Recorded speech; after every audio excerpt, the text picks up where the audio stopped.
Teman-teman, ini adalah episode pertama Cerewetin Piala Dunia.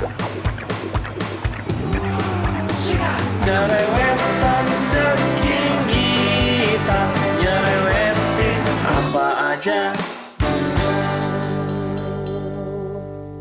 Berhubung Serie A sedang libur, nggak ada match Inter sama sekali, dan event besar sepak bola yang ada di depan mata saat ini Piala Dunia ya, 1 bulan ke depan.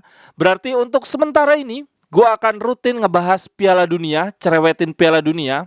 Tentu saja gue tetap akan ada cerewetin Inter, cerewetin Serie A, membahas kabar terbaru klub dan liga kesayangan kita. Termasuk gue akan update pemain-pemain Inter yang berlaga di Piala Dunia. Karena di Piala Dunia kali ini nggak ada jagoan gue, Italia. Berarti gue akan dukung negara-negara yang ada pemain Internya. Nah, di episode pertama cerewetin Piala Dunia ini gue ingin ngebahas tipis-tipis aja serba-serbi fakta menarik tentang Piala Dunia Qatar. Yang pembukaannya, opening seremoninya di tanggal 20 November, lalu lanjut pertandingan perdana antara tuan rumah Qatar melawan Ekuador jam 23 waktu Indonesia bagian Barat. Untuk jadwal Piala Dunianya sendiri akan berlangsung dari 20 November sampai 18 Desember, berarti tepat seminggu sebelum Natal baru selesai. Total peserta untuk Piala Dunia Qatar ini sama seperti Piala Dunia sebelumnya, ada 32 negara yang berlaga di 8 grup. Satu grup masing-masing ada 4 negara. Untuk babak grup akan selesai di tanggal 2 Desember, 2 minggu setelah opening ceremony. Jadi jadwalnya padat banget. 2 negara teratas di posisi klasemen masing-masing grup, berarti juara grup sama runner up, akan melaju ke babak berikutnya, babak 16 besar.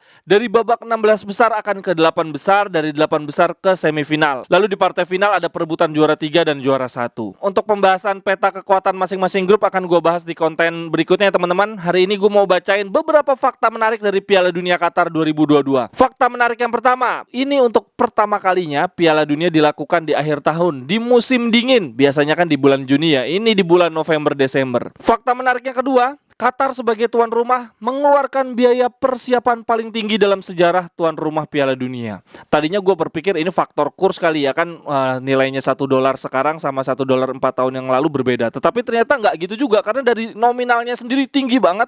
Total biaya yang dikeluarkan Qatar untuk pembangunan stadion, lalu infrastruktur pendukung seperti jalan tol, hotel dan lain-lain itu mencapai $200 triliun.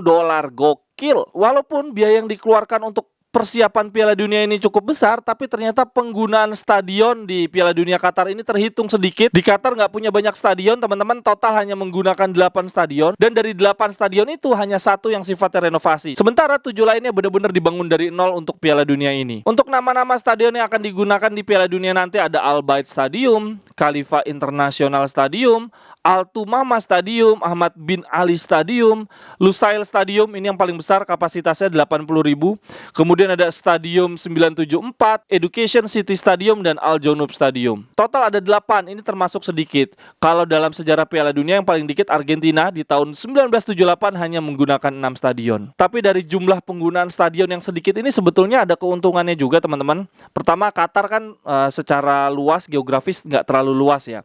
Kemudian penggunaan stadionnya sedikit. Artinya para wisatawan nggak perlu ribet nih perpindahan antar venue, ya cuma itu aja.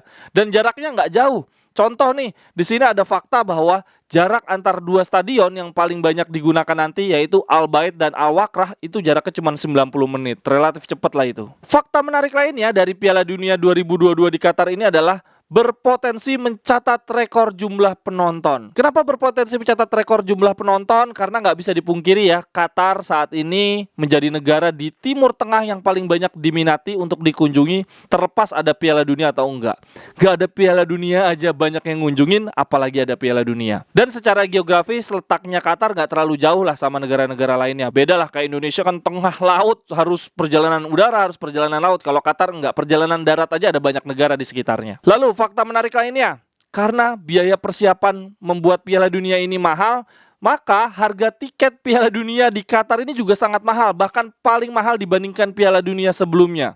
Ini perbandingan saja, untuk tiket final dijual sebesar 5.850 Qatari Riyals. atau kalau dalam euro 1179. Dalam rupiah itu sekitar 18 jutaan rupiah. Itu harga tiket final di Piala Dunia Qatar ini naik 46% dibandingkan harga tiket final di Piala Dunia sebelumnya di Rusia 2018, yaitu sebesar 807 euro atau 12 jutaan rupiah. Dari 12 jutaan ke 18 jutaan, lumayan juga ya, dalam 4 tahun naik sekitar 6 juta. Sementara untuk harga tiket babak grup nih untuk teman-teman yang menonton Piala Dunia Qatar, untuk orang-orang asing, untuk wisatawan asing dijual dengan harga 58,64 euro atau sebesar 900 ribuan rupiah. Dan untuk teman-teman yang mau nonton opening ceremony-nya, gua rasa sih tiketnya udah habis.